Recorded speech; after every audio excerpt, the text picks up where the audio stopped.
जिसको लेकर अनिल अंबानी को ईडी ने तलब किया है।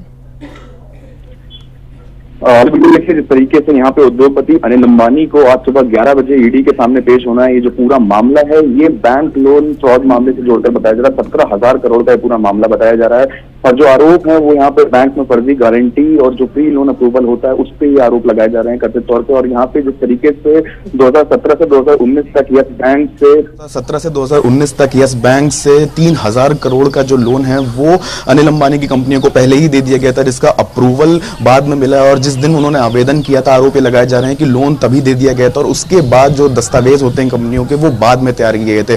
तो तमाम तरीके के जो संगीन आरोप हैं वो सीधे सीधे तौर पर यहाँ पे अनिल अंबानी पर लगाए जा रहे हैं, उद्योगपति अनिल अंबानी पे। इससे पहले भी ईडी ने उनको 5 तारीख को तलब किया था, लेकिन उस दिन वो ईडी के सामने पेश नहीं हुए थे और आज उनको ईडी के सामने पेश होना सुबह 11 बजे का वक्त बताया जा रहा है जब वो ईडी के सामने पेश होंगे। इस वक्त मेरी मौजूदगी भी ईडी ऑफिस के बिल्कुल सामने ही है और अंदाजा लगाया जा रहा है कि 11 बजे के आसपास अनिल अंबानी यहाँ पे पहुंचेंगे और ईडी के सामने पेश होंगे।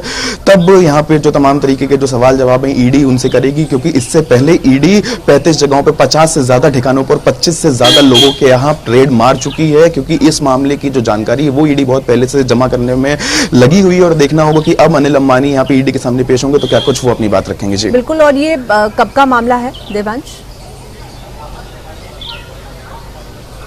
जी बिल्कुल, देखिए बहुत पुराना यह मामला बताया जा रहा है। जब 2017 तक में 2015 से 17 के बीच में येस बैंक से 3,000 करोड़ का लोन अनिल अंबानी की कंपनी को दिया गया था, तब से ही यहाँ पे अनिल अंबानी सवालों के घेरों में आ चुके थे, क्योंकि जो उनके दस्तावेज थे, जो शेल कंपनियां होती हैं, उनसे बैंक में फर्जी गारंटी दी गई थी। ये तमाम तरीके के आरोप अनिल अंबानी के ऊपर लगाए जा रहे हैं और तमाम तरीके के और भी संगीन आरोप यहाँ पे अनिल अंबानी के ऊपर लगते हुए दिखा रहे। रिलायंस कम्युनिकेशंस की ये जो कंपनी है, रिलायंस पावर सेक्टर की कंपनी में जो काम करती है, उसके ऊपर ये आरोप लगाए गए हैं कि शेल कंपनियों से फर्जी गारंटियां तक दी गई थी और 17,000 करोड़ का ये पूरा मामला बताया जा रहा है, जिसमें आज अनिल अंबानी को ईडी के सामने पेश होना और अपनी जो बात है वो उनको रखनी है। जी बिल्कुल। और जाहिर तौर पर इसमें जो बैंक ऑफिशियल्स हैं वो भी शामिल होंगे और लोग भी शामिल होंगे, तो और किस किस से ईडी पूछताछ करेगी?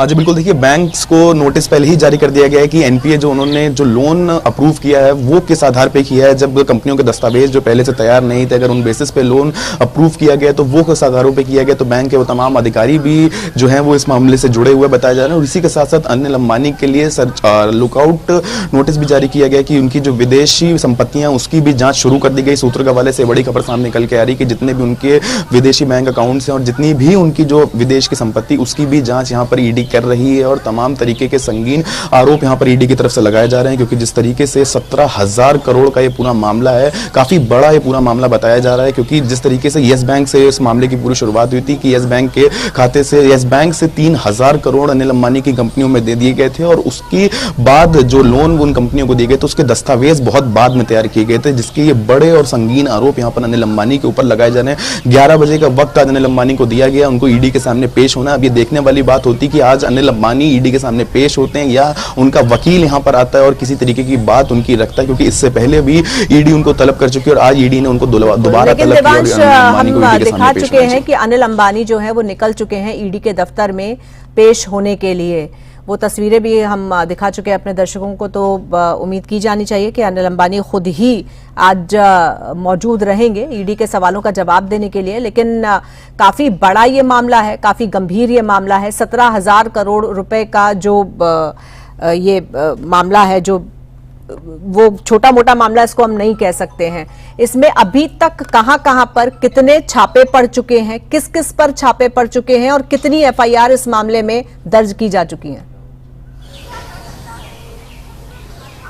जी बिल्कुल, देखिए जिस तरीके से अनिल अंबानी, अभी आपने बताया कि अनिल अंबानी जो है वो ईडी के सामने पेश होने के लिए निकल चुके हैं। इससे पहले जब अनिल अंबानी को ईडी ने तलब किया था तब वो ईडी के सामने पेश नहीं हुए थे, लेकिन आज वो ईडी से पूरी तरीके से कोऑपरेट करने के लिए तैयार हैं और ईडी के जितने भी सवाल जवाब होंगे वो आज अनिल अंबानी उन सवालों का जवाब देने के लिए तैयार है। अगर हम यहाँ पे बात कर लें, ओडिशा की बिस्वाल ट्रेडलिंग प्राइवेट लिमिटेड कंपनी जिसके डायरेक्टर है पार्थ सारथी, उनको ईडी पहले ही गिरफ्तार कर चुकी है, क्योंकि उस कंपनी से यहाँ पे 68 करोड़ रुपए की 68 करोड़ रुपीज की जो गारंटी है वो बैंकों को दी गई थी, वो गारंटी जो है वो फर्जी बताई जा रही है। फर्जी गारंटी के यहाँ पे ईडी ने आरोप लगाए हैं और ये एक बहुत प्रमुख बिंदु है जिसके डायरेक्टर को ईडी ने पहले ही गिरफ्तार कर लिया और वो तमाम तरीके के सबूत ईडी के पास मौजूद हैं। जितने भी डिजिटल सबूत हैं वो यहाँ पे इकट्ठे कर लिए गए। इससे पहले 50 से ज्यादा ठिकानों पर और 35 से ज्यादा कंपनियों पर और 25 से ज्यादा लोगों पर ईडी ऑलरेडी रेड मार चुकी है अनिल अंबानी से जुड़े लोगों के, और वहां से जो तमाम तरीके के सबूत ईडी ने इकट्ठा किए आज उन्हीं के आधार पर ईडी तमाम तरीके के सवाल जवाब अनिल अंबानी से करती हुई दिखेगी। जी ठीक है देवांश, आपका धन्यवाद इस जानकारी के लिए। तो